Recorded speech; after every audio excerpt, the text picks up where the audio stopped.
deserve this. I just don't deserve.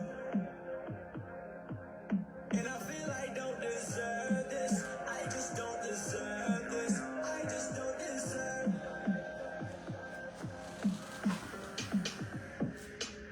All along, you've been there for me.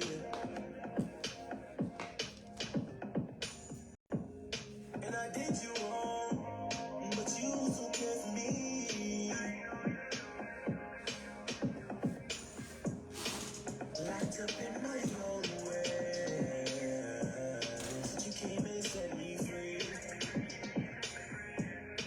And by your side is where I wanna be. All my life, I did wrong too. And I'm sorry for the things I put you through. And I feel like don't deserve this. I just don't deserve this. I just don't deserve. And I feel like don't deserve this. I just don't deserve this. I just don't deserve. You made me change my mind. You made me fall in line. Chose me, but I don't know why. And I feel good. I can never lie. And I just wanna say thank you for all the things that you done for me. Gotta prove to you how much I love you. When you rain in your blessings, remember me. And I just wanna say thank you for all the things that you done for me. Gotta prove to you how much I love you. Because to serve you is my destiny. All my life, I did wrong too. Oh, I did you wrong. Yeah, I know I did you wrong. And I'm sorry for the things I put you through. And I feel like don't deserve this. I just don't deserve this. I just don't deserve. And I feel like don't deserve this. I just don't deserve this. I just don't deserve.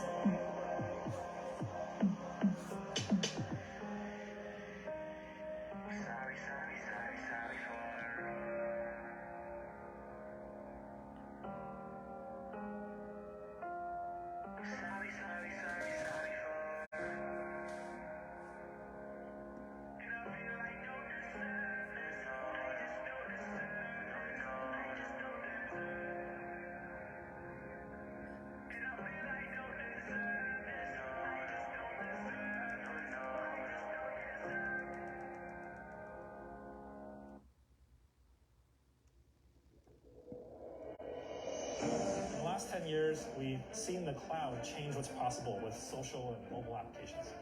Now,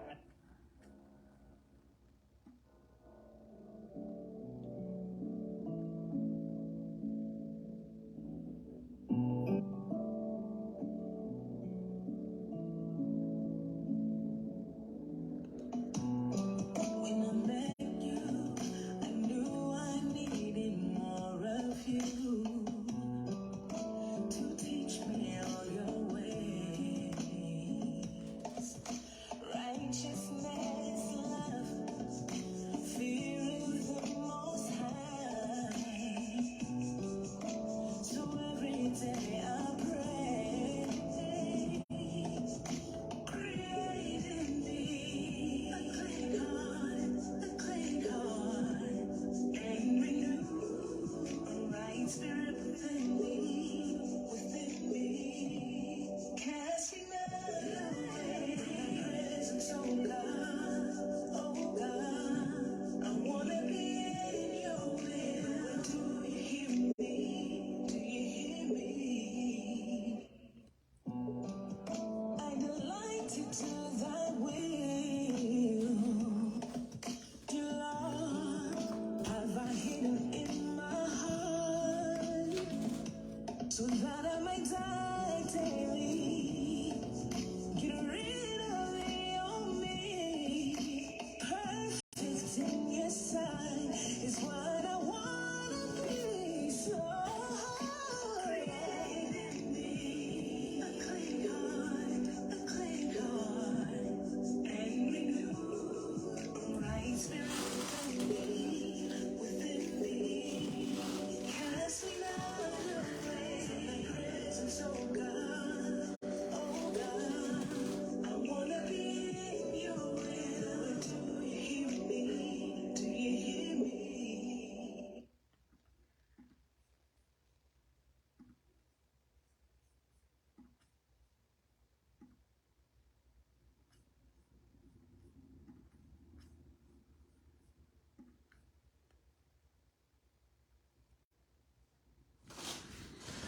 Hey, shalom, shalom.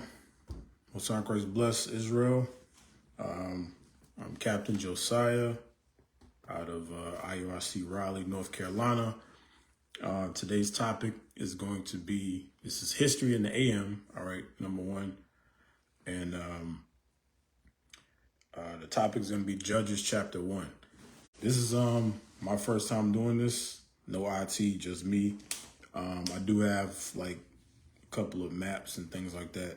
I want to show y'all and some things on my screen. So hopefully the transition works out, in the spirit. So we'll see.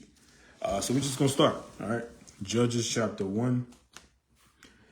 All right. So it says, after the death of Joshua, it came to pass that the children of Israel asked the Lord, saying, who shall go up for us against the Canaanites first to fight against them? Okay, so now let's deal with Joshua real quick. And we'll go back to Numbers chapter 13, verse 8. All right, just want to show y'all. For those of y'all that may be new, I'm going to just try to just touch on as many key points as I can throughout the chapter, just to make the history come together for you. All right, so Numbers chapter 13, verse 8. All right, it says, of the tribe of Ephraim, Oshea, the son of Nun. Of the tribe of Ephraim, Oshea, the son of Nun. All right, now I want to jump down to verse 16.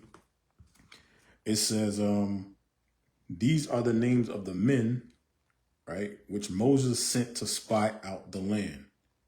Going from verse 1 down, right? These are the names of the men which Moses sent to spy out the land. And Moses called Oshea, the son of Nun, Jehoshua. You see that? Oshea was called Jehoshua. This is the same Joshua we read about that's passing away or passed away at the beginning of Judges chapter 1. So Oshea, his name was changed to Jehoshua, which is Joshua as well. Okay. From there, give me let's go to Deuteronomy 31 and verse 20. Let me see, 23. All right. Deuteronomy chapter 31, verse 23. And he gave Joshua the son of Nun a charge and said, be strong and of good courage, for thou shalt bring the children of Israel into the land which I swear unto them, and I will be with thee. Okay, that's the charge the Most High gave Joshua, okay, or Jehoshua or Oshea. Now I want to show y'all something real quick in the book of Acts. Okay, just a little key point real quick.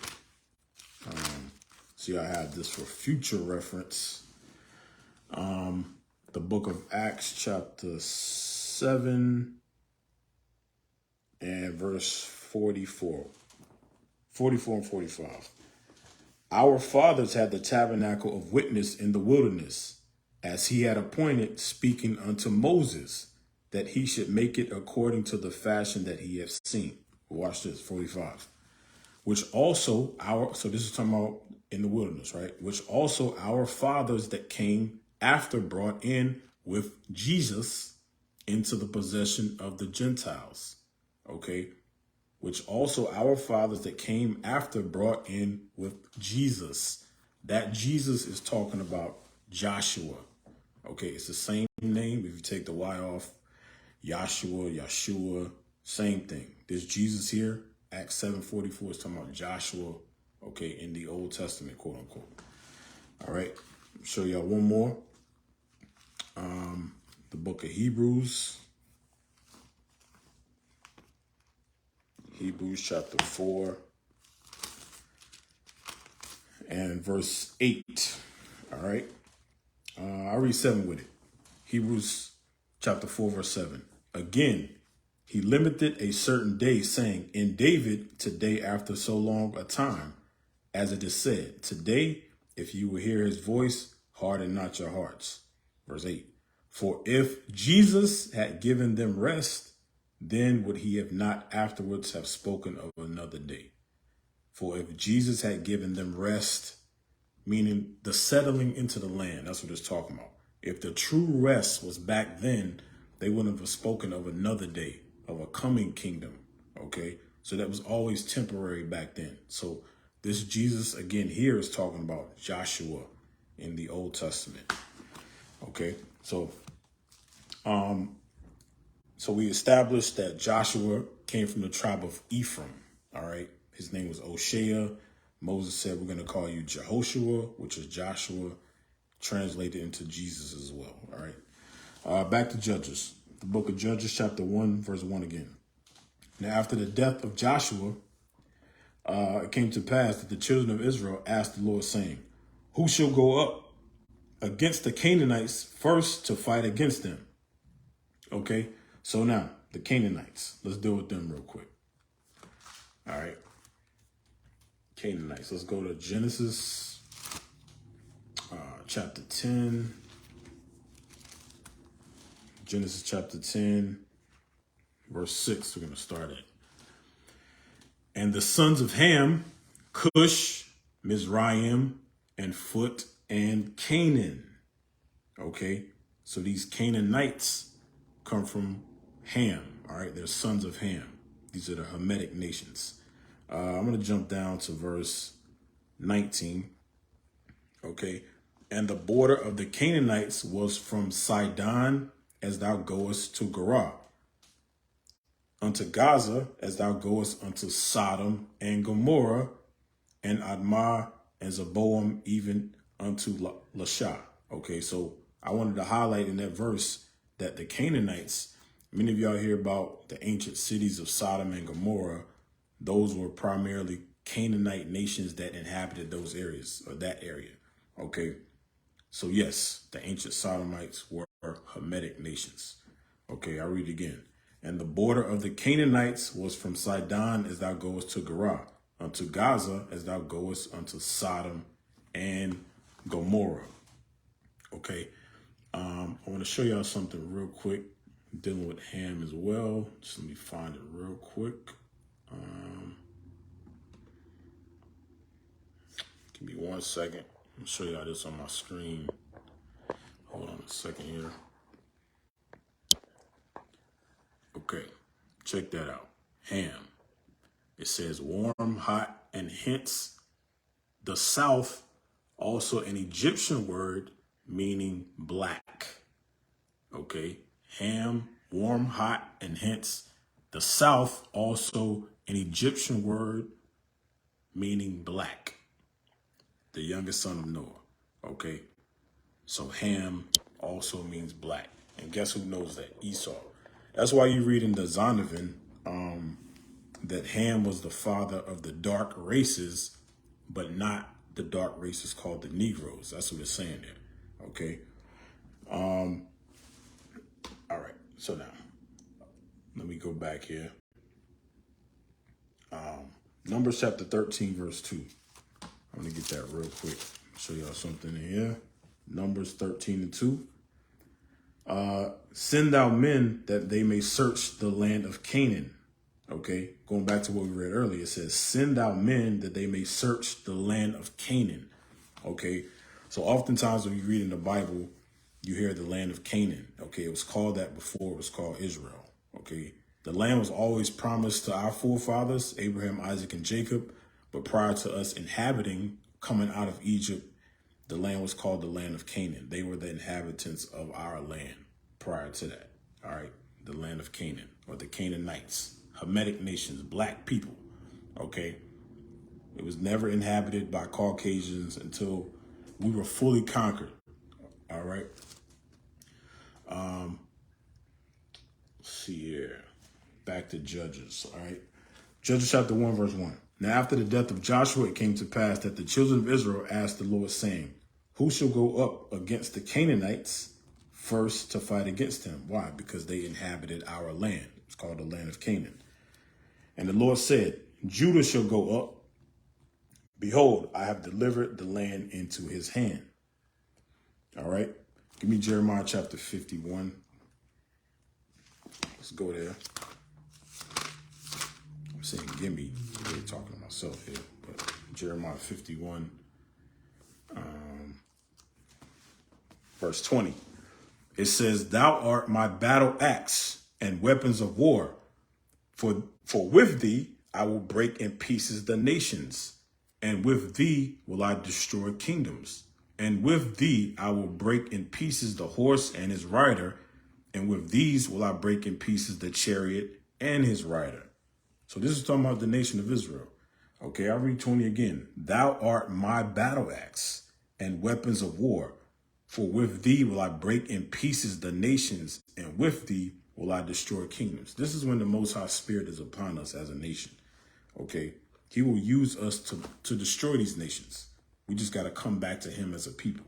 So the Spirit was upon Judah at this time in Judges to subdue the Canaanites, okay, that inhabited Jerusalem. So I go back. Judges chapter 1, verse 2 again. And the Lord said, Judah shall go up. Behold, I have delivered the land into his hand. And Judah said unto Simeon, his brother, come up with me into my lot, that we may fight against the Canaanites. And I likewise will go with thee into thy lot. So Simeon went with him. Okay, so Judah said unto Simeon, his brother, come up with me into my lot. Let me find this real quick. Give me a second. Judah said to Simeon, come up into my lot. Okay, so I'm going to pull this map just so y'all can see this.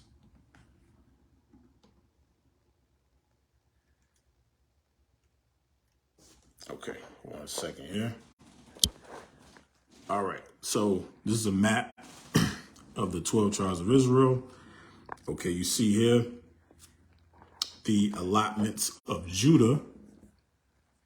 All right, the allotment of Judah and Simeon there. So Judah said unto Simeon, come up into my lot. Okay, notice if y'all can see my cursor, you see Jerusalem there, Bethlehem.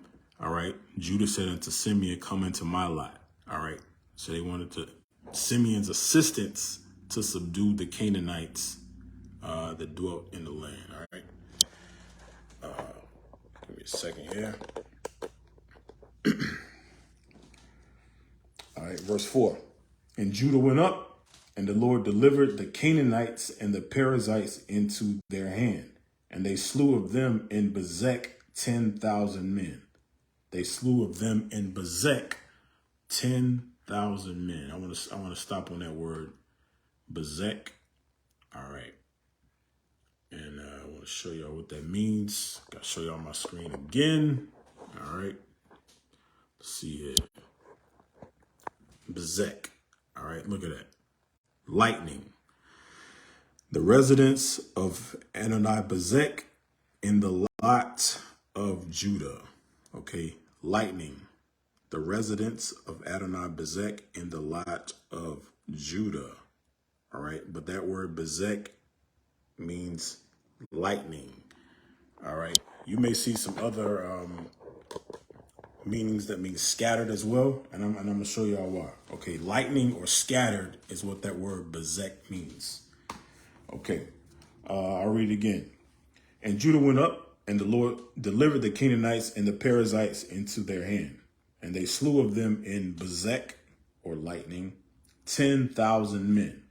And they found Adonai Bezek in Bezek. So they found Adonai Bezek in Bezek.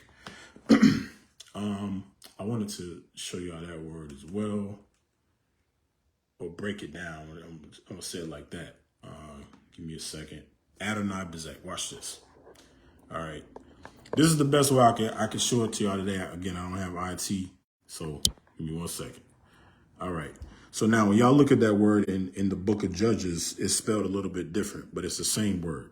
Okay, y'all see here, Adonai, Old Testament word for God, used as a substitute for the ineffable name, late 14th century, from medieval Latin, from Hebrew, literally, my Lord. Okay, so I'll zoom out a little bit so y'all can see it. Adonai, okay, right here. That means my Lord. Okay, Adonai is my Lord. So literally, this is saying the Lord of Bezek. That's what it's saying. The Lord or the King of Bezek. That's what it's saying there. All right. And they found Adonai Bezek, or the Lord of Bezek, the King of Bezek, in Bezek. Okay. And they fought against him, and they slew the Canaanites and the Perizzites. Okay. So remember that word Bezek means lightning. So these men were obviously, these Canaanite men were obviously very fast, quick warriors. They knew how to fight. And we're going to see that in a second as we read on. But Adonai Bezek fled, and they pursued after him and caught him and cut off his thumbs and his great toes. So look at that. Now, that word means lightning or quick, right? Scattered. And when they caught him, they cut off his, it says his, they cut off his thumbs and his great toes. So you cut somebody's thumbs off, okay, that inhibits their ability, all right, to grab stuff, to move, to fight. You cut off their great toes, that inhibits their ability to run, to, fight, so forth and so on, okay? It's debilitating. All right, so those men being quick warriors and so forth, cutting off their great toes and thumbs inhibited their ability to fight against their enemies and so forth. All right. Give me a second here. Verse 6 again. And Adonai Bezek, but Adonai Bezek fled. Okay, look at that again. Okay, because again, you'll see definitions that means lightning and scattered. So he was obviously very, very quick, like the men there. But Adonai Bezek fled, and they pursued after him and caught him and cut off his thumbs and his great toes. But Adonai Bezek, and Adonai Bezek said, 70 kings, having their thumbs and their great toes cut off, gathered their meat under my table, as I have done, so God have requited me. And they brought him to Jerusalem, and there he died. All right. Again, 70 kings. A score is 20, so 70 means 60 and 10. That's 70 kings, having their thumbs and their great toes cut off, gathered their meat under my table. He's saying, this is what I did. Okay. I did this to 70 kings, and it says, as I have done, so God hath requited of me. All right. So that same punishment that he put on other kings, heathen kings, okay, it says the Most High required that same judgment of him. All right. I'm going to show you this in Leviticus chapter 24.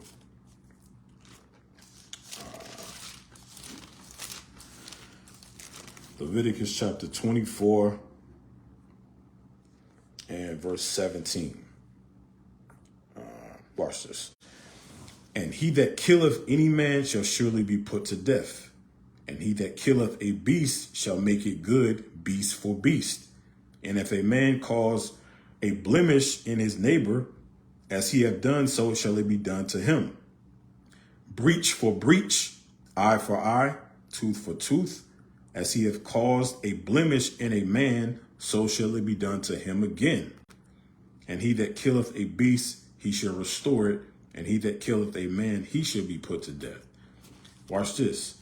Ye shall have one manner of law, as well for the stranger as for one of your own country. I am the Lord your God. Okay.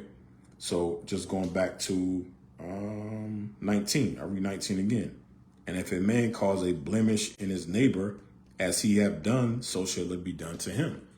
Okay, so he understood, damn, this is judgment of the Lord. Okay, so Israel executed that judgment upon him. Okay. Let's go back. Judges chapter 1, verse 8. I'll read 7 again. And Adonai Bezek said, 70 kings, having their thumbs and their great toes cut off, gather their meat under my table. As I have done, so God hath requited me. And they brought him to Jerusalem, and there he died. I want to show y'all another example though. All right, another example that in the book of Samuel. All right, 1 Samuel chapter 15. 1 Samuel chapter 15 and verse 32. All right, 32. 1 Samuel 15, 32. Then said Samuel, bring ye hither to me Agag, the king of the Amalekites.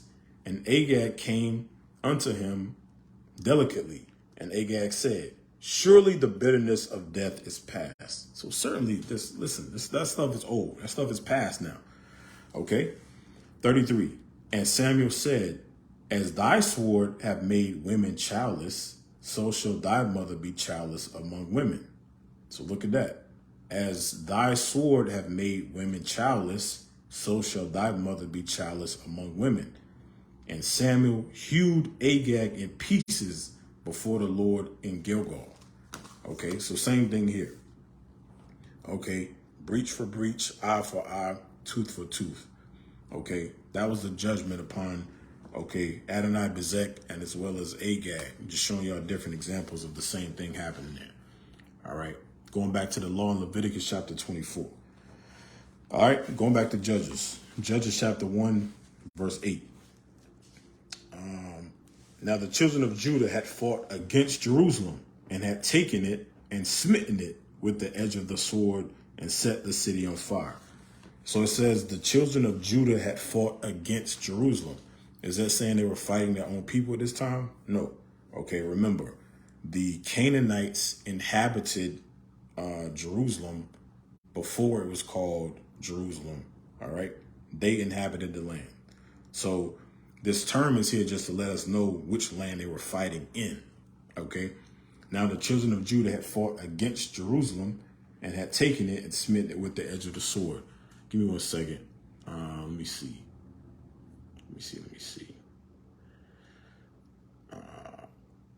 Don't worry about it. I'll read on. And afterward, the children of Judah went down to fight against the Canaanites that dwelt in the mountain and in the south and in the valley. And Judah went against the Canaanites that dwelt in Hebron. Now the name of Hebron before was Kirjath Arba. And they slew Josiah and Ahiman and Talmah. I'll read again, verse 10. And Judah went against the Canaanites and dwelt in Hebron. Now the name of Hebron before was Kirjath Arba. Okay, so I want to stop there and highlight that word real quick. Let me see. Do I have that? Give me a second, Israel. I'm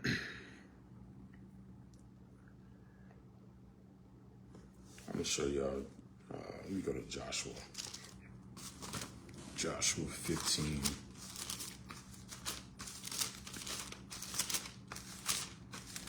All right, that I'll just say it for you as I'm looking here. But that term, when you see Kirjath, that means the city of or a meeting place. Okay, and I'm gonna show y'all as we read the go through the precepts. Okay, but it says now the name of Hebron before was Kirjath Arba. Okay, Kirjath, or you may see it without the J. Kirjath Arba. That means the city of Arba. The city of Arba. I'm gonna show y'all that in Joshua chapter 15, verse 13.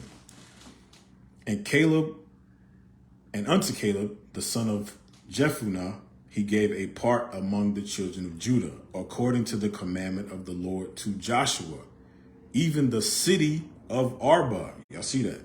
Even the city of Arba. That's Kirjath Arba right there, saying the same thing. I'll read again from the top. And unto Caleb, the son of Jephunneh, he gave a part among the children of Judah, according to the commandment of the Lord to Joshua, even the city of Arba. Okay, again, Kirjath Arba, the father of Anak, which is in Hebron.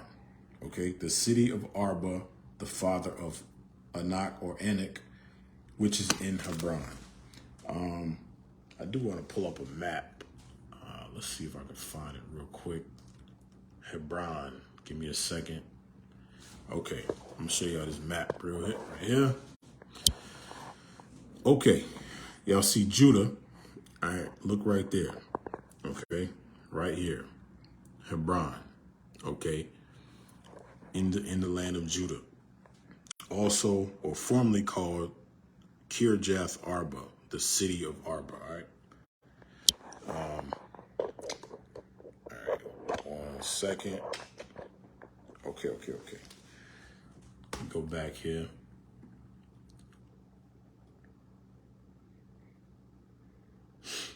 So it was mentioning the three kings there. I go back to Judges one more time. Judges chapter 1, verse 10. And Judah went against the Canaanites that dwelt in Hebron. Now the name of Hebron before was Kirjath Arba. And they slew Josiah and Ahiman and Talmah. Okay. So we read that was the city of Arba in Joshua chapter 15, verse 13. Now I want to go to Numbers. Numbers chapter 13 and verse 22. Okay. And they ascended by the south and came unto Hebron, where Ahiman, Josiah, and Talmah, the children of Anak, were. I read again. Numbers 13 and 22. And they ascended by the south and came to Hebron, okay, which we showed y'all on the map, where Ahiman, Josiah, and Talmah, the children of Anak, were. Now Hebron was built 7 years before Zoan in Egypt. So again, the children of Anak, all right? So who is this? Who is this Anak? Who are these children of Anak? Deuteronomy. Let me look here.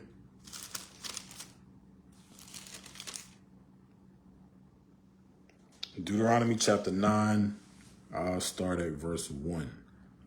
Hear, O Israel, thou art to pass over Jordan this day, to go in to possess the nations, greater and mightier than thyself, cities great and fenced up to heaven.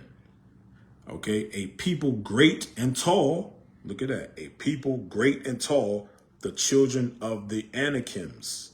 Okay, the children of the Anakims. That now, those were going back to Judges chapter 1, verse 10. And Judah went against the Canaanites that dwelt in Hebron. Now the name of Hebron before was Kirjath Arba, or the city of Arba, which was the father of Anak, or the Anakims. Okay, and then I'm going to read on. It says, and they slew Josiah and Ahiman and Talmah. I'm going to go back to Deuteronomy. All right, Deuteronomy chapter 9, verse 2. A people great and tall, the children of the Anakims, whom thou knowest and of whom thou hast heard, say, who can stand before the children of Anak? So you heard about them. Who can stand before them? Going back to the top of verse 2, a people great and tall. All right, so these were giants, huge men, okay? The children of Anak. All right, it says a people greater and mightier than thyself. I'm gonna show y'all a couple of more. Well, you know what? Let me get the definition real quick. Let me get that. Bear with me a second. All right. 1 second here. Israel. Okay. Anak. Now, look at that. Long necked. Okay. Anak, long neck, the son of Arba, the father of the Anakim. Okay. That's Anak there. All right. So now, these were giants in the land. All right. A people great and tall. According to, I'll show y'all again in Deuteronomy chapter 9, verse 1 and 2. Hear, O Israel, thou art to pass over Jordan this day, to go in to possess nations greater and mightier than thyself, cities great and fenced up to heaven, a people great and tall, the children of the Anakims. Okay, Anak itself, as y'all saw, means long neck. These were huge men. Okay, whom thou knowest and whom thou hast heard say, who can stand before the children of Anak? Mighty men. So going back to Judges, when y'all look at going back to Bezek in verse 5, remember that term Bezek meant lightning. Okay, so those men, you know, I would assume were very, very quick. They also had this this idol. Let me see if I can find it real quick, because it could go into their idol as well. Give me a second. Named Hadad. He was depicted. I'm gonna show y'all this. I'm just digressing for a second. Hold on. All right. Hadad. Also spelled Hada, Huda. From Old Testament, rhyming west, Semitic god of storms, thunder, and rain. All right, so y'all see that. West Semitic god of storms, thunder, and rain. Now y'all look at this image here. Looks like he's depicted holding like a thunderbolt, something like that. All right, that's what he's depicted doing. All right. So just going back into that that term Bezek. All right, meaning lightning. So I envision that these men were very, very quick. They also had that idol. Okay, Hadad. Then you get down to the Anakims, the children of Anak in Kirjath Arba. These were huge men. So we're taking over the warriors of the land so far. All right. The giants and the warriors. All right. Give me a second. Give me 1 second here. I'm going to show y'all something. Genesis chapter 13. Genesis 13, we're going to go to verse 18. Just to show y'all a little, little key points in here. This is kind of outside the history of Judges, but dealing with the maps. Genesis 13, verse 18.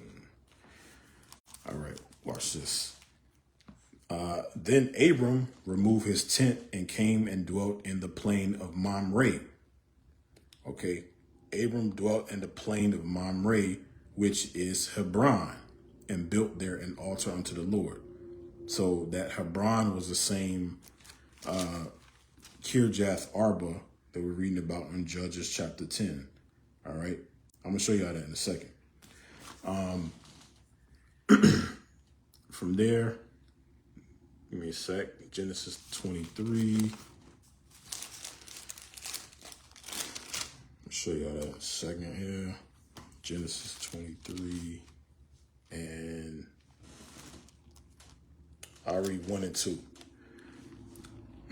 And Sarah was 107 and 20 years old. These were the years of the life of Sarah. And Sarah died in what? Kirjath Arba. The same is Hebron in the land of Canaan. And Abraham came to mourn for Sarah and to weep for her, All right, so again, verse 2. And Sarah died in Kirjath Arba. The name is Hebron in the land of Canaan. So Kirjath Arba is Hebron, which we already showed you on the map. All right, where Hebron was. But it's also called, back in Genesis 13, verse 18. All right, then Abram removed his tent and came and dwelt in the plain of Mamre, which is Hebron. Okay, so just showing y'all these different, the different names of that particular landmass. Okay, you had the plain of Mamre, Hebron, Kirjath Arba as well. Okay. Give me a second. I'm gonna show y'all this map again. in the land of Judah. Give me a second. Show y'all one more time. All right. So right there. Okay. This landmass right here. Okay. Back in Genesis 13, it was called the plain of Mamre. Okay. Also Hebron or Kirjath Arba. Okay. In the land of Judah. So that's where Sarah died as well. All right.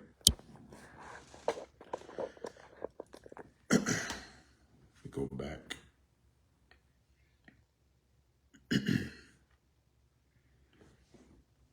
All right.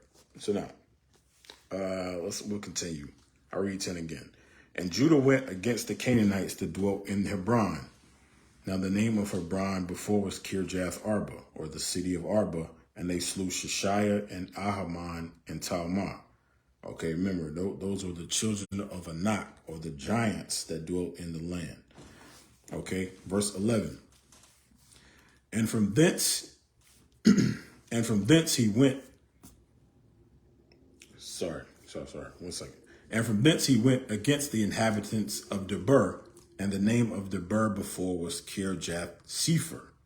So now, we read the scripture going back to, I want to show y'all Joshua chapter 15, verse 13 again. And unto Caleb the son of Jephunneh he gave a part among the children of Judah, according to the commandment of the Lord to Joshua, even the city of Arba. So again, that term Kirjath or Kirjath is city of. Okay, that's telling us what it means right there in Joshua 15 and 13, city of Arba, or Kirjath Arba. So going back to Judges chapter 1, verse 11, and from thence he went against the inhabitants of Debir. I'll deal with that in a second. And the name of Debir before was Kirjath Sepher, or the city of Sepher. Okay. Now, I want to get that term real quick. Kirjath Sepher. Okay, I'm gonna show y'all this. Kirjath Sepher. Look at that. City of books. So that term, okay, Sepher here means books. That's what that means. All right. Kirjath Sepher is the city of books. Okay. Do I want to read that? No, I ain't gonna read it. All right. So Debir or Kirjath Sepher. Now, let's see if I can find that on the map real quick. Give me a second. All right, so watch this. I'm gonna show you on the map. Okay, right here, right there. Debir, all right? Close to Hebron, we got Debir, okay? Formerly known as Kirjath Sepher, or the city of books, all right? So when I hear that term, I'm thinking of, a place of learning, libraries, could even be a temple and so forth. Now I want to go back to that term Debir. All right. And from thence he went against the inhabitants of Debir. Let me see if I have that for y'all real quick. I might not have pulled it up. Let me see if I can find it for y'all. Give me a second.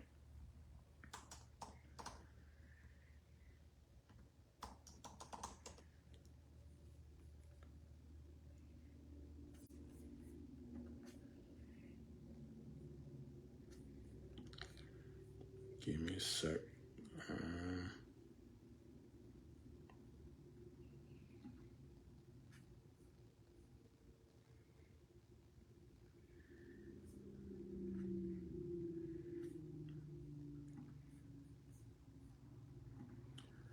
All right.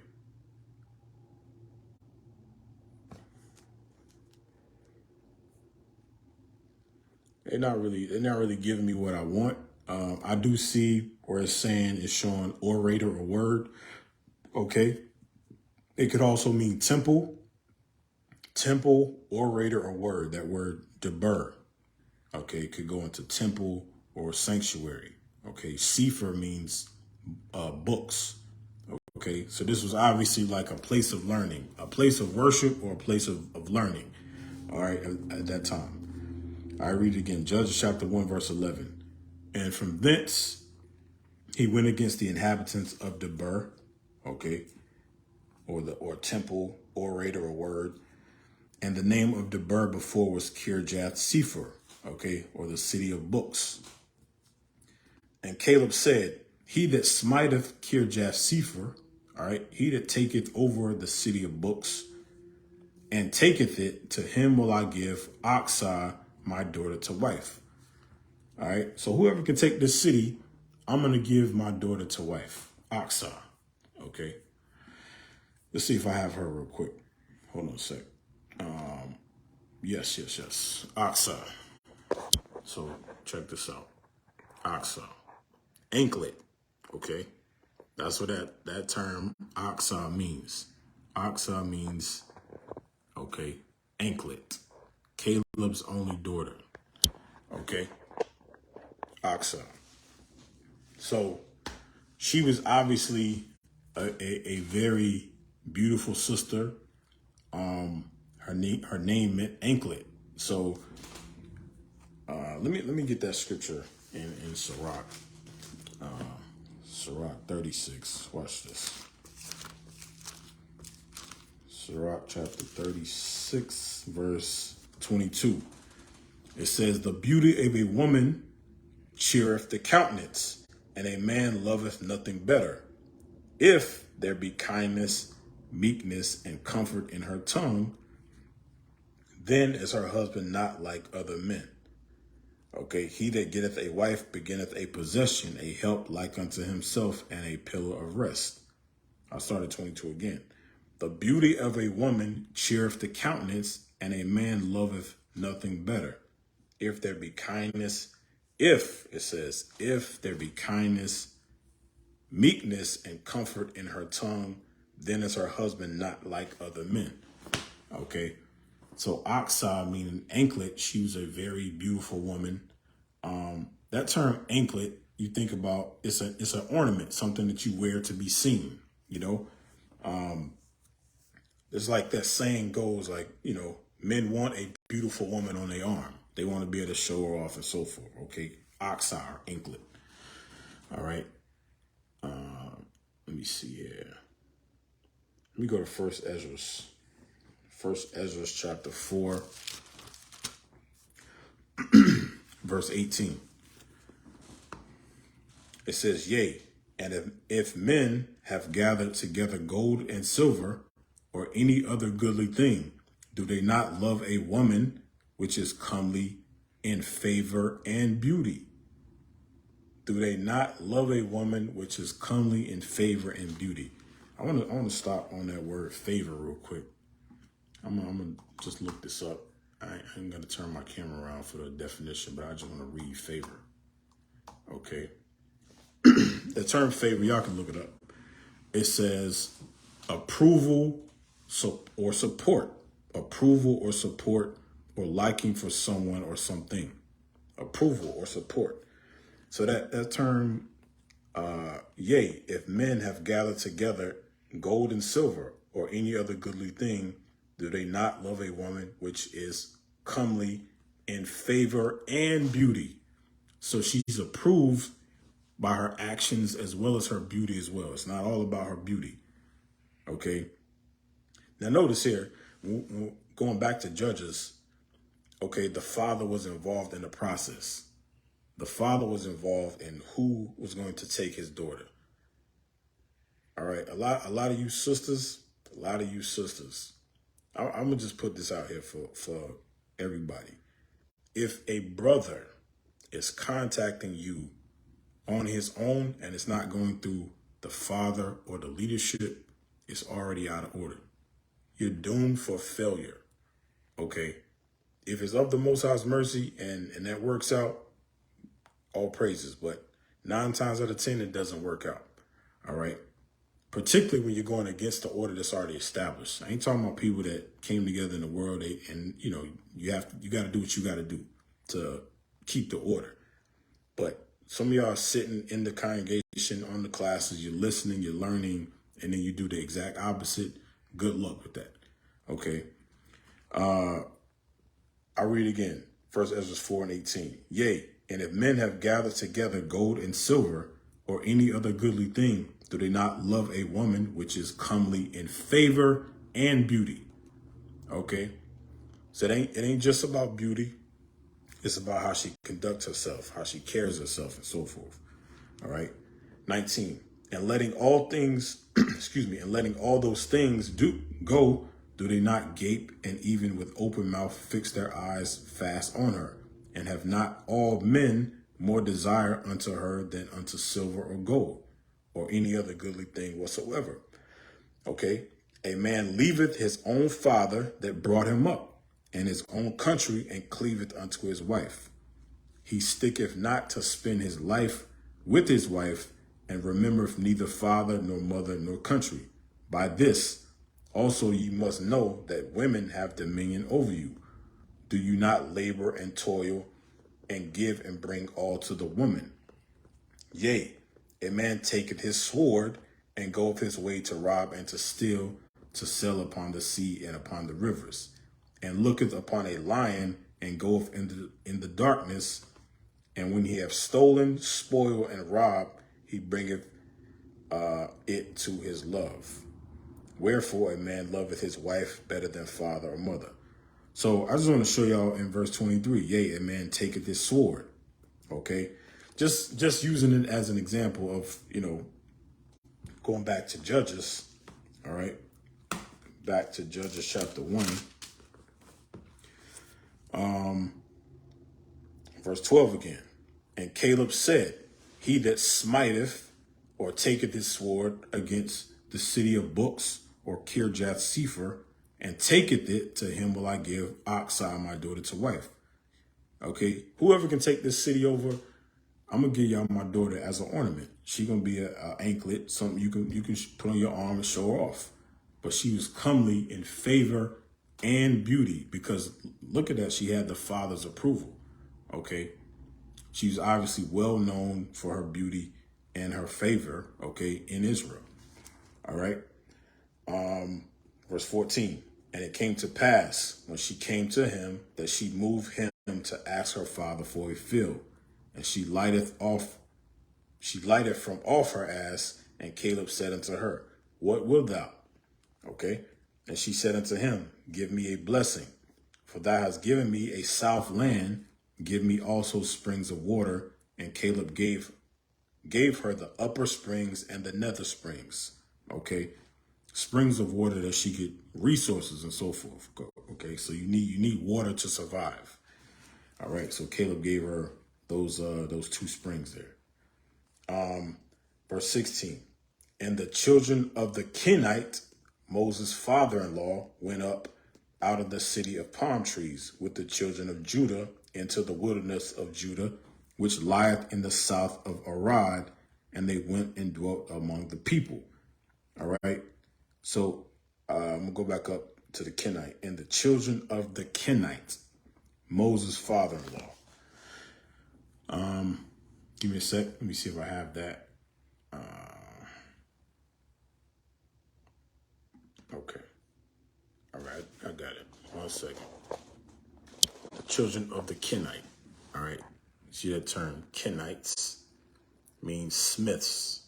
Okay. Smiths. Kenite means smith. All right. It's not saying that was a name there. It's basically a title. All right. An occupation, a smith. Somebody that works with metals, weaponry, and things like that. All right. And the children of the Kenite, Moses' father-in-law. Okay. So now, give me a second. Give me a second here. I wanted to see if I could pull up something else. Give me a sec. See if I can find it. All right, let me show y'all this again. Okay, Kenite. It says a large group of nomadic clans engaged chiefly in metalworking. Okay, Kenite. A large group of nomadic clans engaged chiefly in metalworking. The root gen has the same meaning in cognate Semitic languages in Arabic, Qana, tinsmith or craftsman. Okay, so again, Kenite means tinsmith or craftsman. All right, smiths, craftsmen. These men dealt with weaponry and so forth. They were clan or tribe. All right, and the children of the Kenite, Moses' father-in-law. Now, give me a second here. Numbers chapter 10, verse 29. Okay. Numbers chapter 10, verse 29. And Moses said unto Hobab, the son of Raguel, the Midianite, Moses' father-in-law. Okay. And Moses said unto Hobab, the son of Raguel, the Midianite, Moses' father-in-law. So Judges chapter 1, verse 16 is saying the children of the Kenite, Moses' father-in-law. So again, Kenite means smiths. Okay. That wasn't a name of a person in particular. All right. And Moses said unto Hobab, the son of Raguel, going back to Numbers 10 and 29, excuse me. And Moses said unto Hobab, the son of Raguel, the Midianite, Moses' father-in-law. Okay, so that term Midian, I want to show y'all where that comes from. The Midianites. All right. Genesis chapter 25. All right, dealing with the Midianites. So where does that term come from? Genesis chapter 25, verse 1. Then again, Abram took a wife, and her name was Keturah. Okay, this was after Sarah died. Okay, remember she died in Hebron, we read about. All right. Then again, Abraham took a wife, and her name was Keturah, and she bare him Zimran and Jokshan and Medan and Midian and Ishbak and Shua, excuse me. But Midian right there is where you get that term Midianites from. All right. These today are, you can call them Arabs, okay? Not the same as Ishmael, but other subgroups, okay, of Arabs. All right. May not necessarily be like Ishmael, like the wild man. They're more mellow, okay, not necessarily strapping bombs to themselves and so forth, okay? Different Arab nations here, all right? The Midianites. I'll go back.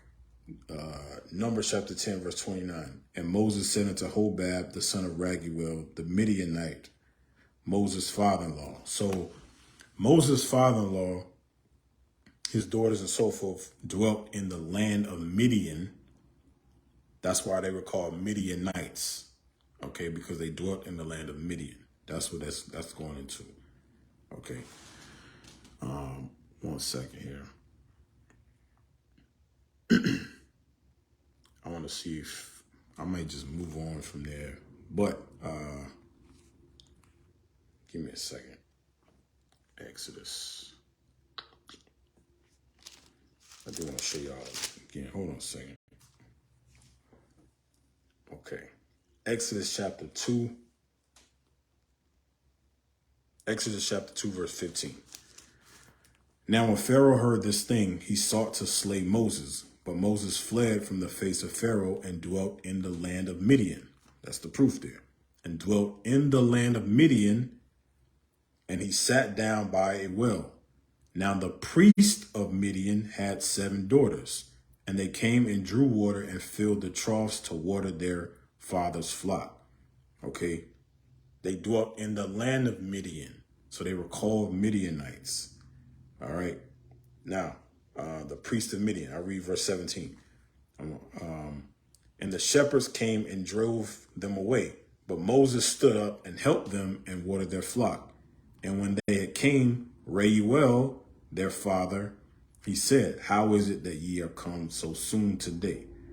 And they said, an Egyptian delivered us out of the hand of the shepherds. An Egyptian. So again, we read that definition earlier. That term, Ham, meant black. Okay.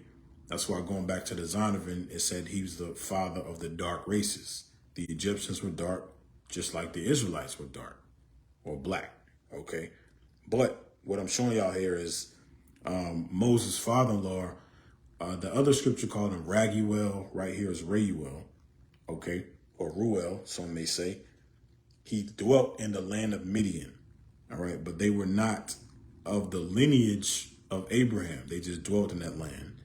All right. And I'm going to show y'all that now with, give me a second. I got to find it.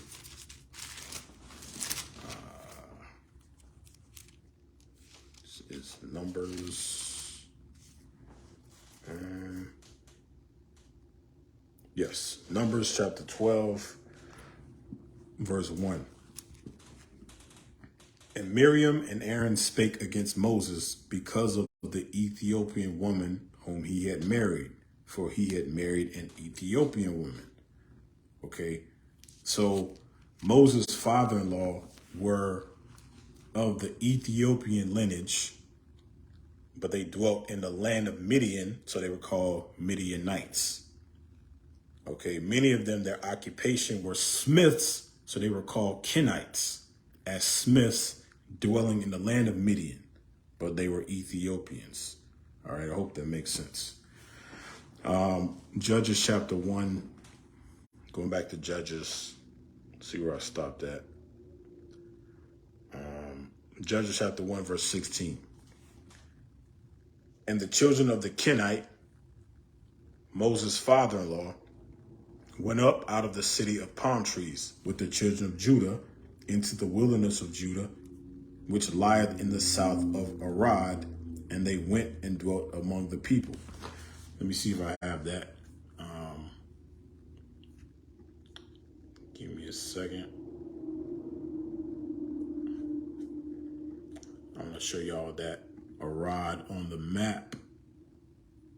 Okay, so go back. I use the same map because it's up there. All right, right there. And I'll read the scripture again. Let me find it.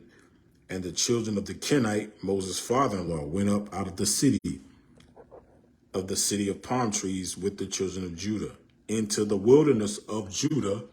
Okay, into the wilderness of Judah. All right, which lieth in the south of Arad. Okay, in the south of Arad, in the wilderness. All right, and they went and dwelt among the people. Okay. All right. Verse 17.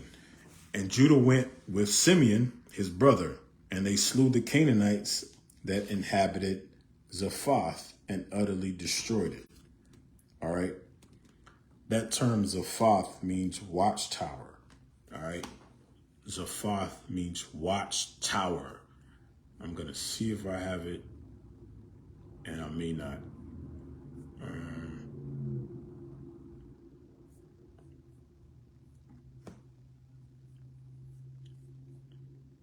Bear with me for a second.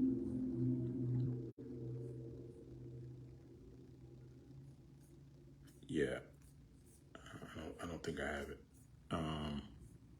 But yes, that term Zaphath means watchtower. Okay, I'll read on. And utterly destroyed it. And the name of the city was called Hormah. So after Zaphath, the city was called Hormah. All right. That term Hormah means destroyed or destruction. All right. Let me see if I have that out. I don't think I have either of those, Israel. So, yeah. Yep. So I don't have it. All right. But again, Zaphath means watchtower, and Oromar means banned, devoted, or destroyed. Banned to destruction or banned to be destroyed, and so forth. Verse 18. And Judah took Gaza with the coast thereof, and Ashkelon with the coast thereof, and Ekron with the coast thereof. And Judah took Gaza with the coast thereof. I'm going to go back to the map. If I can grab this on the map real quick.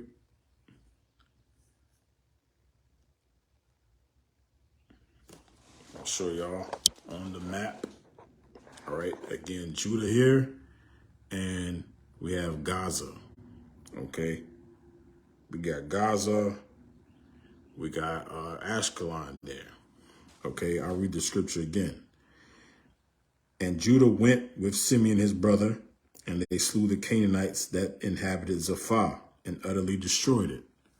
Give me a second, I'm looking at the map. All right, I'm going to continue. And utterly destroyed it, and the name of the city was called Hormah. And Judah took Gaza, okay? Judah took Gaza with the coast thereof, and Ashkelon with the coast thereof, and Ekron with the coast thereof. Okay, so Judah took those lands. Judah took the coastal lands there.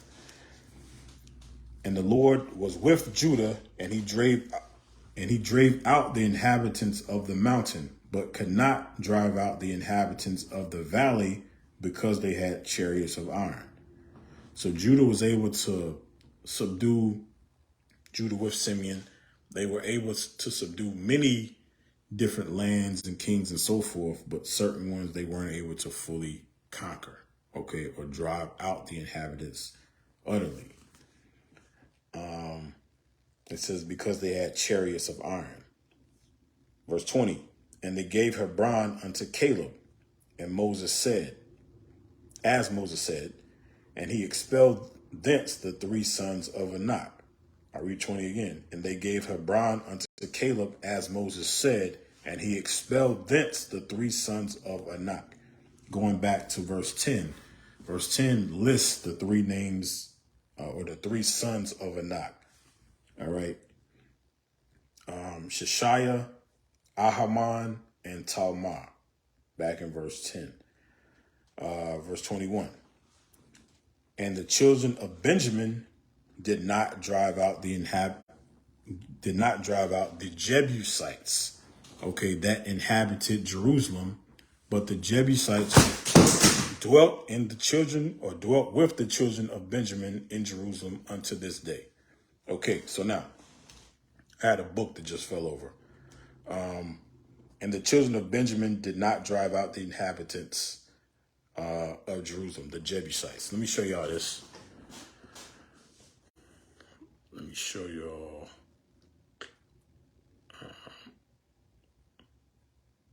Give me a sec. Try to see if I can show y'all on the map the Jebusites.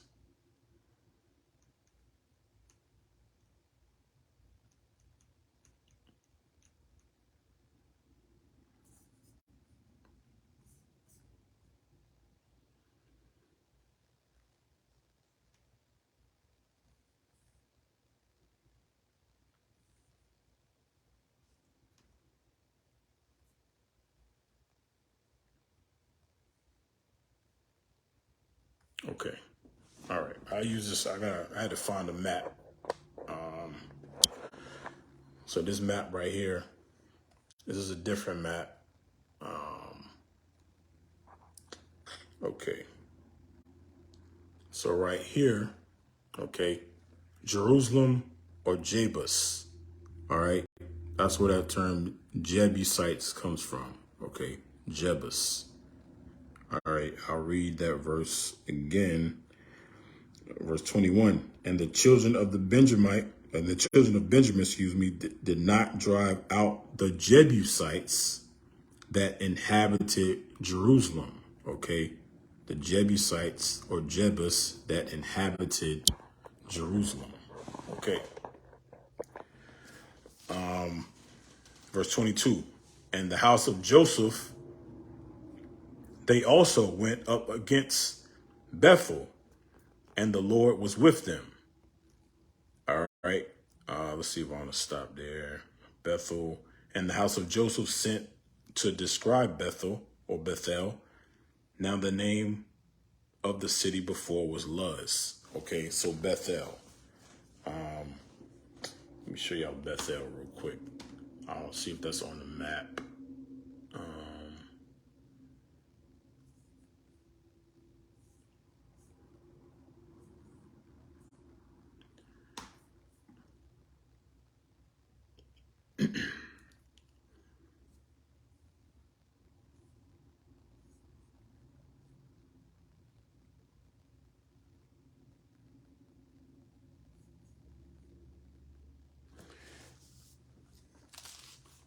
Give me a sec.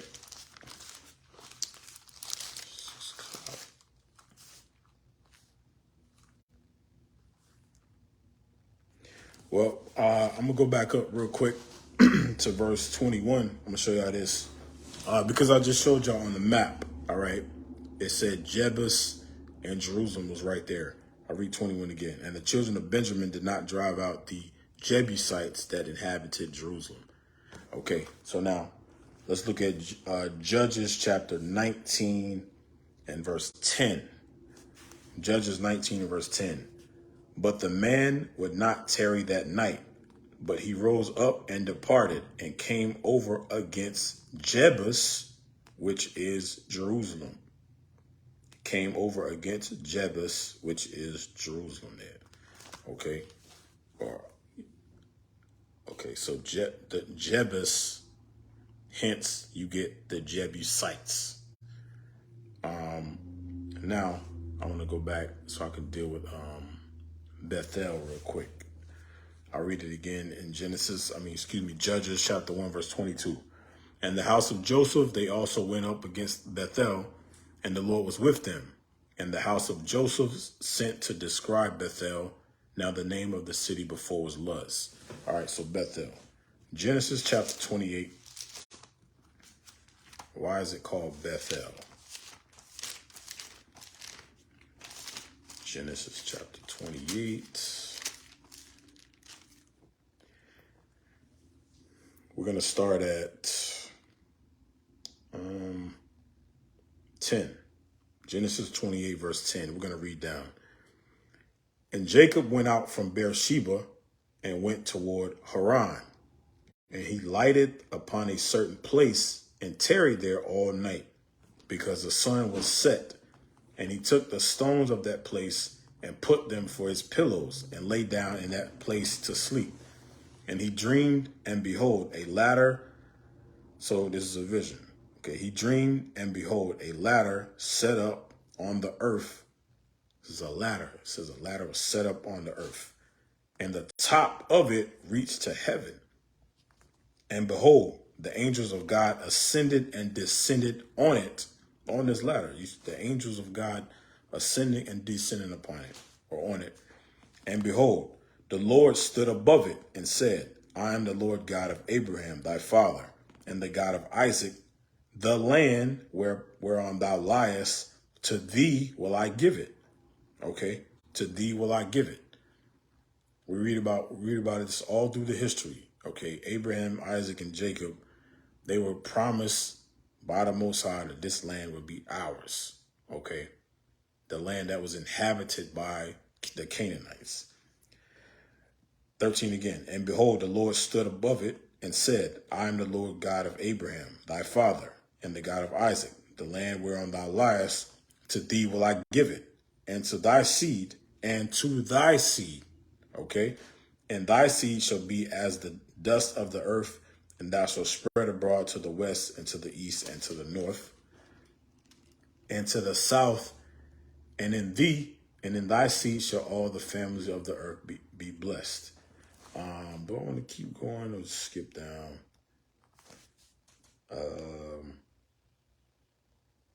I'll keep going.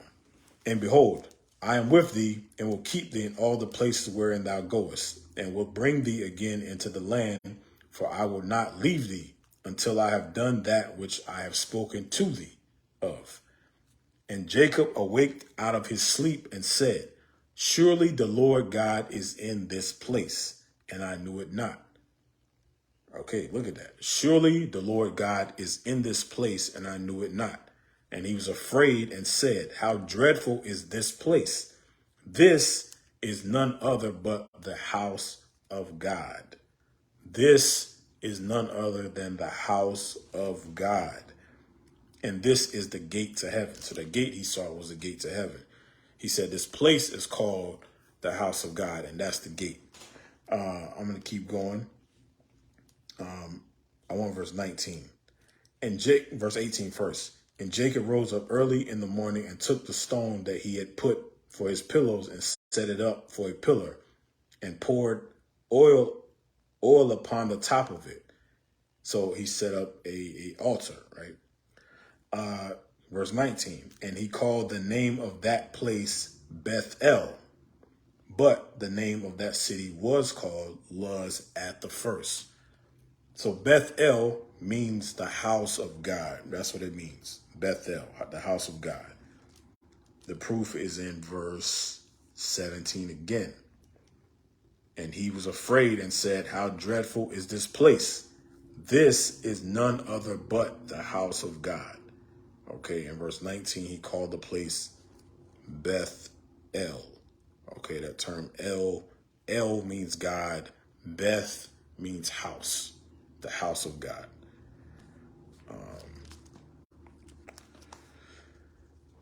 Going back to Judges. I want to see real quick though. Let me look to see.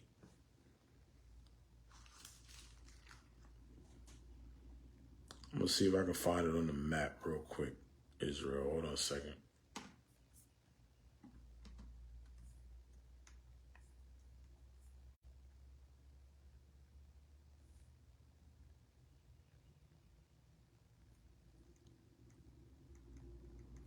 Just let me look.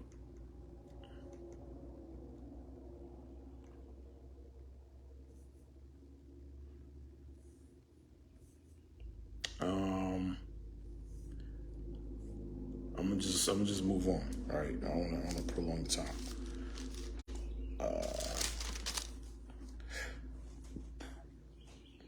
Judges chapter 1, verse 23 again. And the house of Joseph sent to describe Bethel. Now the name of the city before was Luz, okay, as we just read in Genesis chapter 28, okay. I saw two different meanings of the word Luz, one meaning light, okay, and the other meaning nut-bearing tree. A nut-bearing tree, or it can mean light as well, or like I guess they say in Spanish, luz, I think it is. Verse 24, and the spies saw a man come forth out of the city, and they said unto him, Show us, we pray thee, the entrance into the city, and we will show thee mercy. And when he had showed them the entrance into the city, they smote the city with the edge of the sword, but they let go the man and all his family. And the man went into the land of the Hittites and built a city and called the name thereof Luz. Okay, called the name thereof Luz, or light. Okay, or nut-bearing tree. See different definitions. Which is the name thereof unto this day. Verse 27. Neither did Manasseh drive out the inhabitants of Bethshan and her towns, nor Taanach and her towns, nor the inhabitants of Dor and her towns, nor the inhabitants of Ibleam and her towns, nor the inhabitants of Megiddo and her towns, but the Canaanites would dwell in that land. All right, verse 27 again. I want to highlight that Beth Shan, show y'all something. Neither did Manasseh drive out the inhabitants of Beth Shan. All right, I'm gonna jump to First Chronicles. Give me a second here.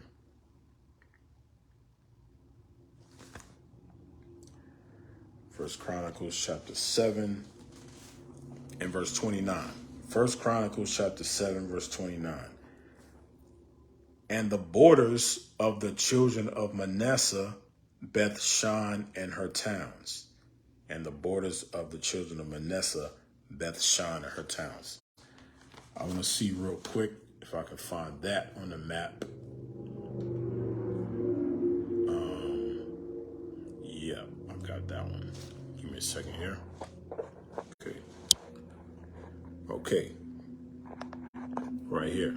We have Manasseh and you have Beth Shan right here. Okay. So that's where Manasseh's land. Clearly we see that there, but that little city there, that area. Now, I want to show y'all why that's key. All right, again, we read 1 Chronicles 7:29. Okay, Manasseh inhabited Beth Shan. I want to go to 2 Maccabees. Okay, 2 Maccabees chapter 12.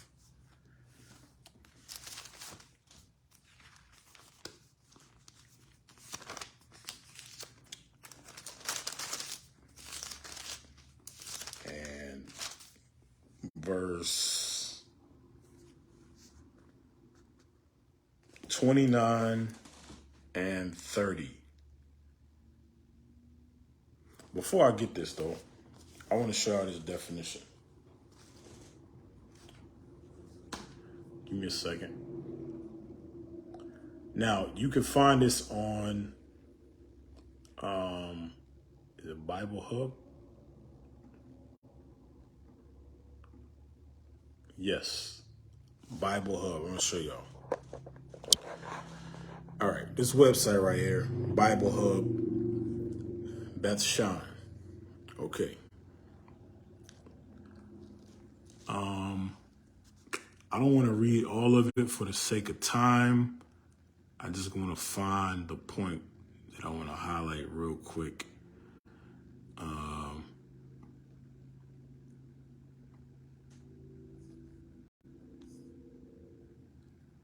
Give me a second. Okay, right here. This point right here. It was called Scythopolis by the Greeks. So this term, all right, Beth Shan, okay, going back to the highlighted part, it was called Scythopolis by the Greeks. All right, it was called Scythopolis by the Greeks. Remember, when the Greeks started taking over, just like any nation would do, you would rename the place. Okay, it was called Scythopolis by the Greeks. So now, going back to 2 Maccabees chapter 12, verse 29 and 30. From thence they departed to Scythopolis, which is Beth Shan, the landmass of Manasseh. From thence they departed to Scythopolis, which lieth 600 furlongs from Jerusalem. So now I want to go back. It lieth 600 furlongs from Jerusalem. Look at the map. Okay. Beth Shan up here. It lieth 600 furlongs from Jerusalem. Okay. All right. 600 furlongs. I'll read again. From thence they departed to Scythopolis, which lieth 600 furlongs from Jerusalem. But when the Jews that dwelt there had testified that the Scythopolitans dwelt lovingly with them and entreated them kindly in the time of their adversity. So the Scythopolitans, the inhabitants of Scythopolis, treated the Jews well. Why? Because they're brothers. Okay. The tribe of Manasseh dwelt in Scythopolis, okay, which is also Beth-shan. I think there's another point in that.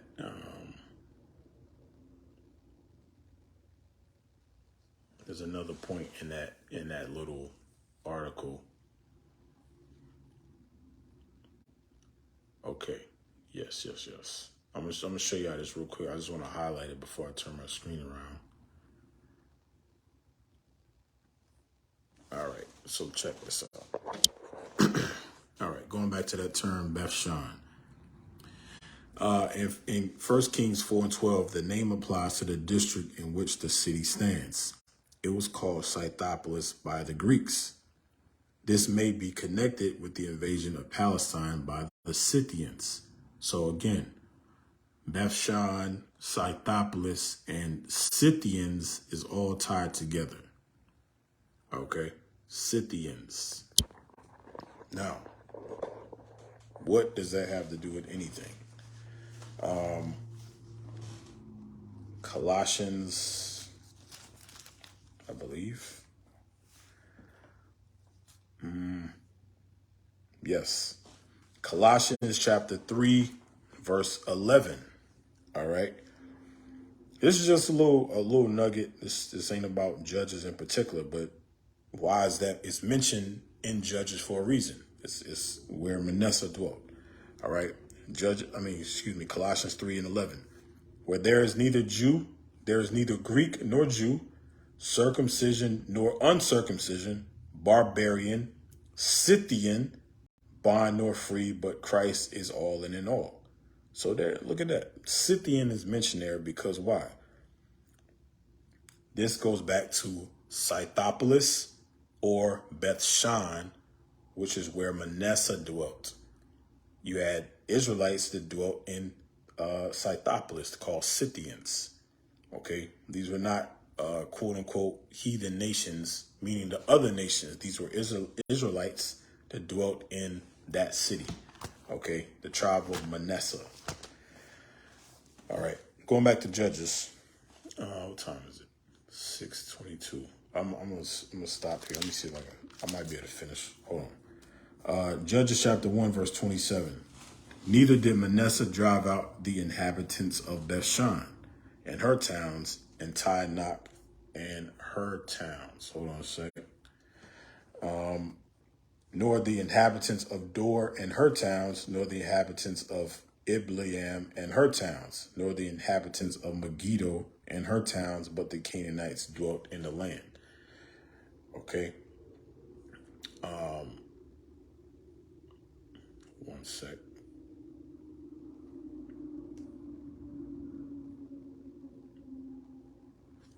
I'm gonna see if I can get that map again. Show y'all these towns. Give me a second. All right. 1 second. Okay. So now we're reading Judges 1 and 27 again.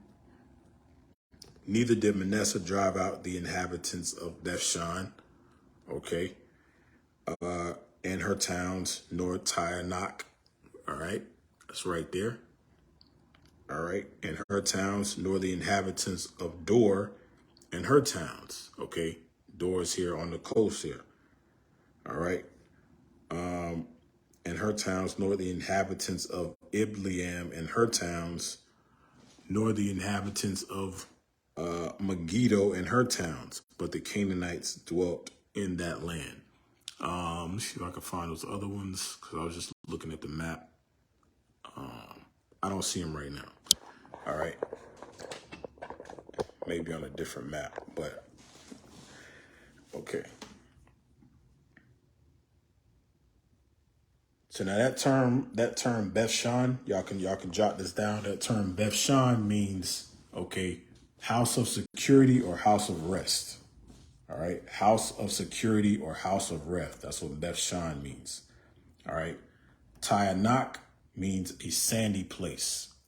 That word Taanach in verse 27, or that land, Taanach, means a sandy place. Okay.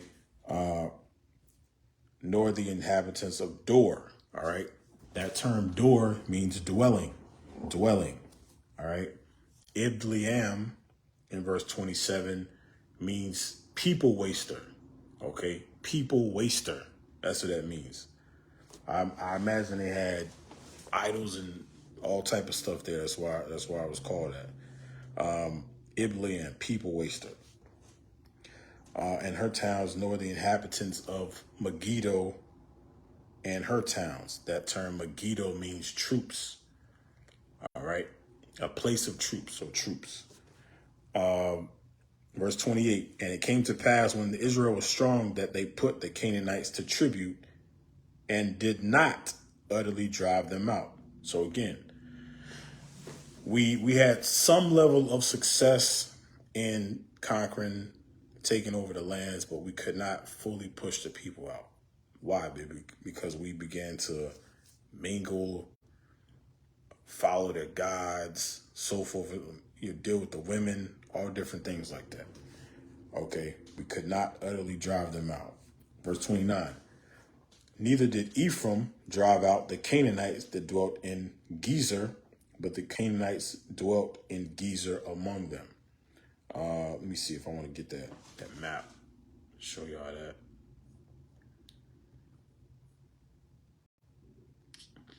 Let's see here. Ephraim. All right. 1 second. Okay. Ephraim. You have Gezer right here. All right. I'll read that verse again. Neither did Ephraim drive out the Canaanites that dwelt in Gezer, but the Canaanites dwelt in Gezer among them. All right. Now. We're going to go to verse 30. That term Gezer means a steep or sharp place. Okay. Gezer means a steep or a sharp place. All right. It can also mean cut off or ruin as well. Verse 30. Neither did Zebulun drive out the inhabitants of Kitron, nor the inhabitants of Nahalal, but the Canaanites dwelt among them and became tributaries. Let me see if I can find that on the map. Give me a sec.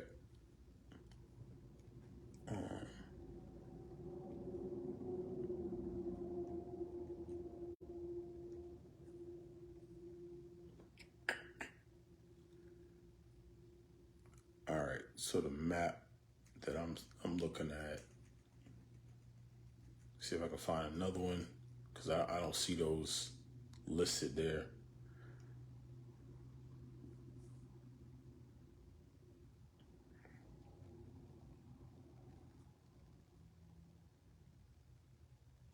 Okay.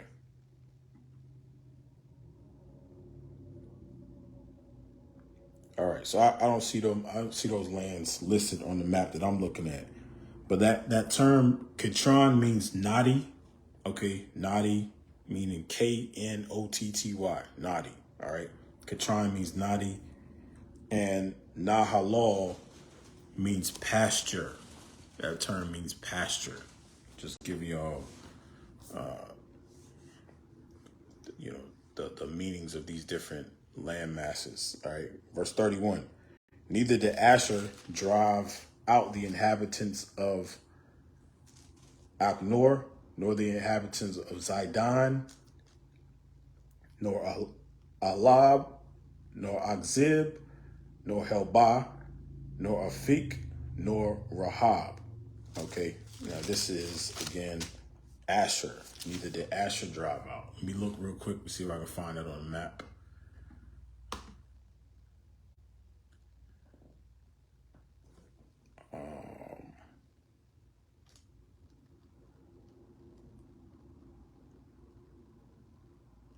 Some of them.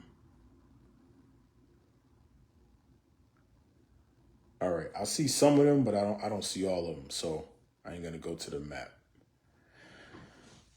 Give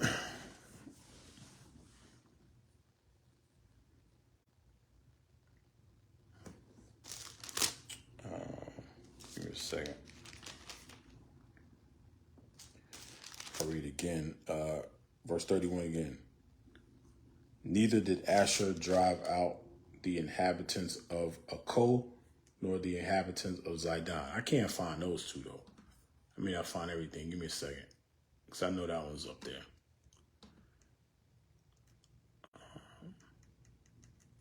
It's on a different map, I believe.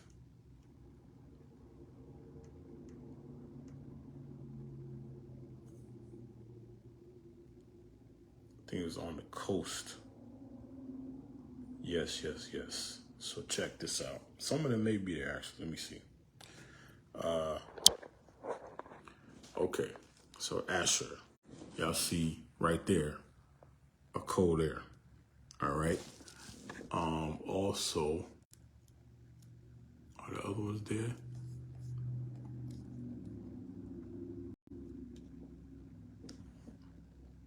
I don't see all of them, but that's what I want to highlight.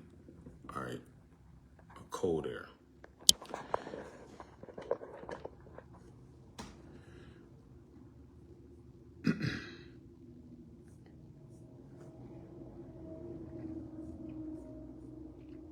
Give me a second, Israel. I'm going to find something else. See if I can find this other thing on the map. It may be a different one. But while I try to search for it at the same time, give me Acts chapter 21 and verse 7. All right. Show y'all this. Acts 21 and verse 7. And when we had finished our course from Tyre, we came to Ptolemais and saluted the brethren and abode with them one day. All right. And when we had finished our course from Tyre, we came to Ptolemais. So Tyre is key. It says they came to Ptolemais and saluted the brethren and abode with them one day.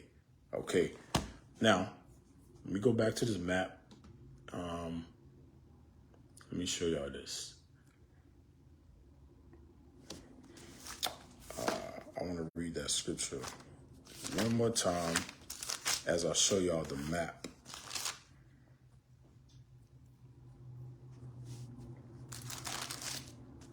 Okay. Watch this. All right. We're in Acts chapter 21, verse 7.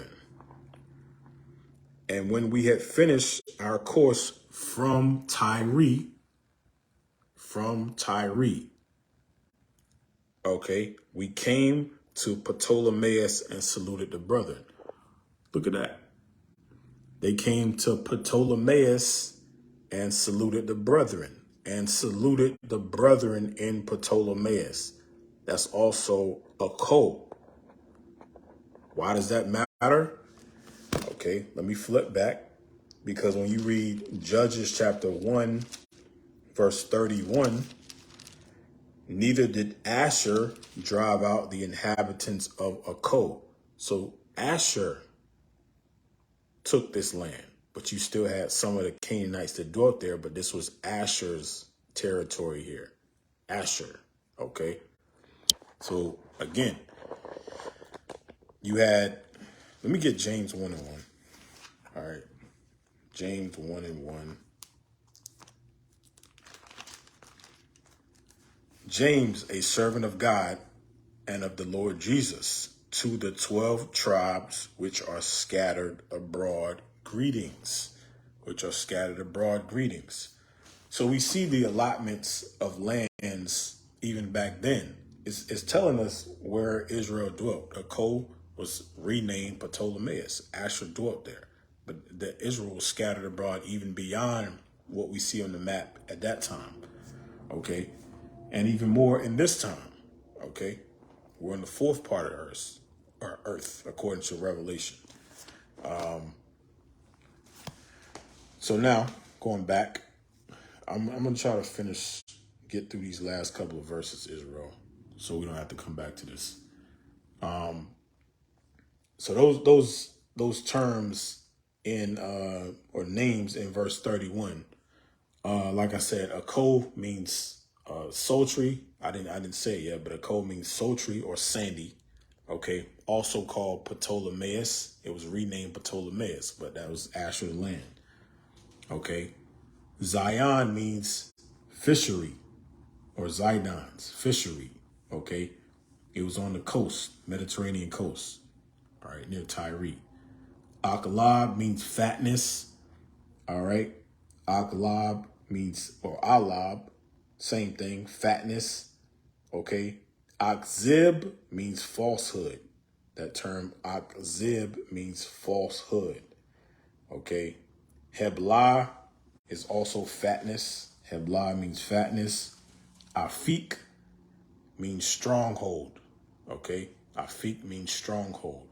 I'm gonna see if I have any of these real quick. I'm just trying to move on, Israel, so I can get through it. Afik means stronghold, and Rahab means street or broad place. Rahab means street or broad place. Verse 32, Judges 1 and 32. But the Asherites dwelt among the Canaanites, the inhabitants of the land, for they did not drive them out. Okay, that's key. But the Asherites dwelt among the Canaanites. Okay, they dwelt with the Canaanites. So Asher dwelt in a co. Okay, so again, going back to Acts 21, in Ptolemaeus, you had Asherites there in Ptolemaeus. That's why it says they saluted the brethren there. Okay, verse 33. Neither did Naphtali drive out the inhabitants of Beth Shemesh, nor the inhabitants of Beth Anath, but he dwelt among the Canaanites, the inhabitants of the land. Nevertheless, the inhabitants of Beth Shemesh and Beth Anath became tributaries unto them. All right. I don't know if I have that on the map. I'm gonna look real quick. Let me see.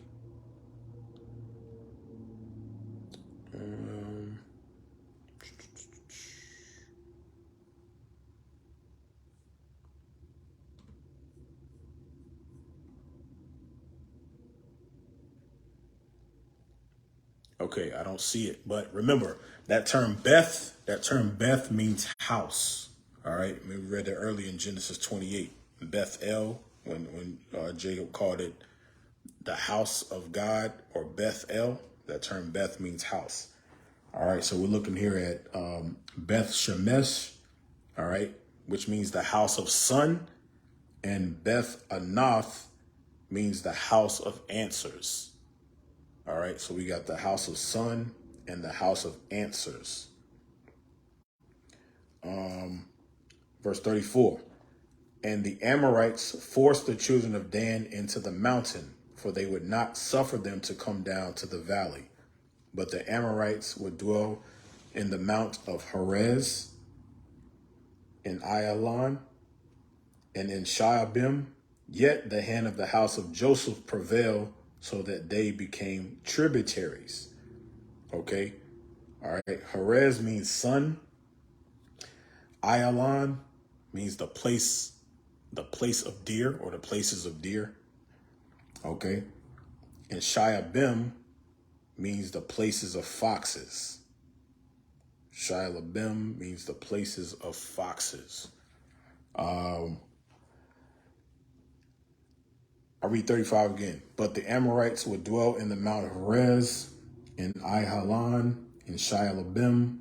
Yet the hand of the house of Joseph prevailed, so that they became tributaries, and the coast of the Amorites was from the going up to Akrabim, from the rock upward.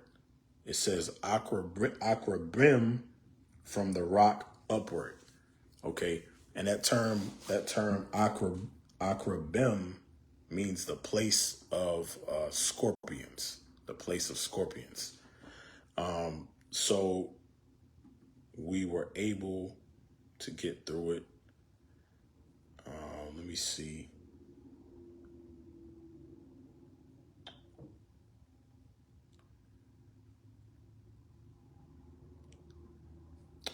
All right, so yeah, we got through it. All praise to the Most High. This was the history in the AM. We went over Judges chapter 1. Lord willing, y'all got some out of the lesson. I'm Captain Josiah. With that, I say shalom. Most High in Christ bless.